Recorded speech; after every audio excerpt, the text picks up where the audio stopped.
بسم الله الرحمن الرحيم. ازيكم يا حبايب قلبي؟ عاملين ايه؟ شايفين يا حبايب قلبي طاجن الرز المعمر ده؟ احنا عملنا النهارده يا حبايب قلبي اجمل واطعم طاجن رز معمر. احنا عملنا النهارده طاجن رز معمر الحلو. يلا بينا يا حبايبنا نقول احنا عملناه ازاي. ازيكم يا حبايب قلبي؟ عاملين ايه؟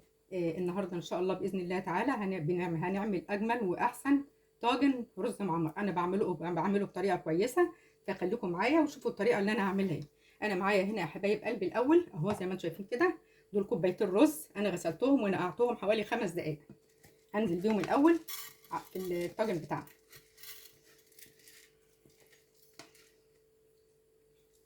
ومعايا بقى هنا يا حبايبنا ده كيلو لبن حليب، حليب من عند اللبان، حليب يعني حليب حلو بمعنى اصح. ده غليته اهو، كيلو اللبن ده غليته.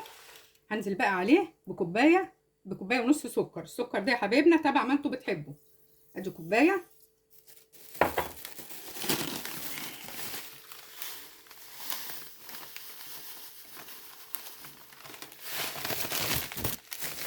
ادي كوبايه وادي نص سكر. فانا دايما يا حبايبنا بحب ادوب السكر في لبن وهو سخن، يعني ما تدوبوش في قلب الرز عشان الرز بتاعنا ما يتعجنش. احنا بندوبه في قلب اللبن وهو سخن. شوفوا كده انا دوبت الكوبايه ونص سكر في قلب اللبن وهو سخن. هنزل بقى هنا الاول بمعلقه كبيره سمنه بلدي، هنزل بيها على الرز. بسم الله الرحمن الرحيم.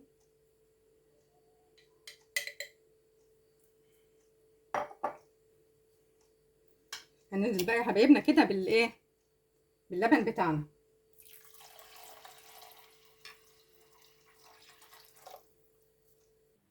بصوا يا حبايبي انا كده حطيت اللبن بيتحط فوق الرز بما يعادل قيراط ونص، يعني بيزيد عن الرز العادي اللي احنا بنسويه اللي هو رز ابو شعريه والرز العادي، لان ده طبعا عشان بيبقى في طواجن او في صينيات فبيتبخر منه نسبه. معايا بقى هنا يا حبايبنا بسم الله الرحمن الرحيم معايا كده حوالي 4 معالق قشطه كبار. انا هنزل بجزء منهم على وش اللبن.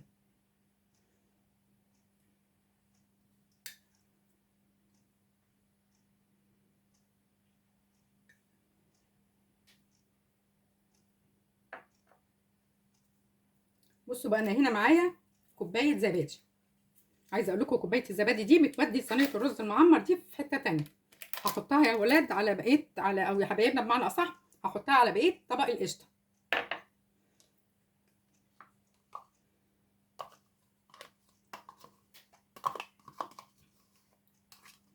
انا نزلت كده بالقشطه بالزبادي اهو على القشطه.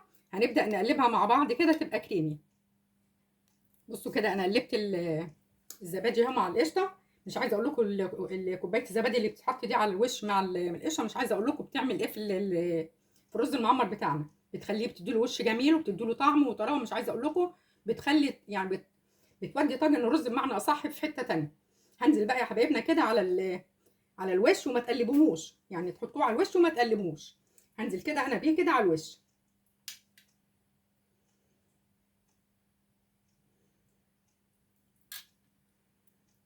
بصوا كده انا سويت اللي حطيت القشطه اهو مع الزبادي، حطيتها على الوش كده وسويتها بالمعلقه ما قلبتوش. هنبدا بقى حبايبنا احنا مسخنين دلوقتي، اللي انا مسخنه الفرن بقاله حوالي 5 دقائق. انا طبعا مشغله الفرن من تحت وهشغل له الشوايه من فوق. اول ما بدخله على الرف اللي في النص بتشغله بيبقى الفرن شغال من تحت والشوايه شغاله من فوق. اول ما بتلاقوا الطاجن بتاعنا خد وش احمر كده وش حلو، بتبداوا تقوموا طافيين الشوايه وتوطوا عليه الفرن من تحت زي كانكم بتعملوا رز من فوق. اما بيبدا كده بيخش في السوا بتبداوا توطوا عليه البوتاجاز من فوق. فانا هدخله دلوقتي يا حبايبنا، بس اهم حاجه زي ما قلت لكم تكونوا مشغلين الشوايه الاول شغاله مع الفرن عشان ياخد وش من فوق.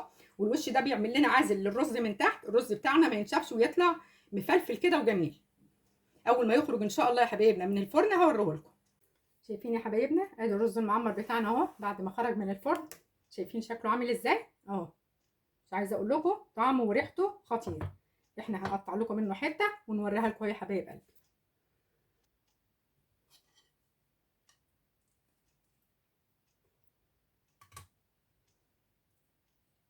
شايفين الرز بتاعنا يا حبايبنا؟ شايفينه؟ بصوا يا حبايبنا ادي الرز بتاعنا اهو، شايفينه عامل ازاي؟ بصوا ما شاء الله، بصوا اهو شايفينه مفلفل وجميل ازاي وغير كده مستوي. مش عايزه اقول لكم الطعم بتاعه حكايه. عايزه اقول لكم بقى يا حبايبنا، لو وصلنا بقى لغايه هنا ما تنسوناش بقى في الشير واللايك وعلامه الاشتراك. اترككم في رعايه الله، والسلام عليكم ورحمه الله وبركاته.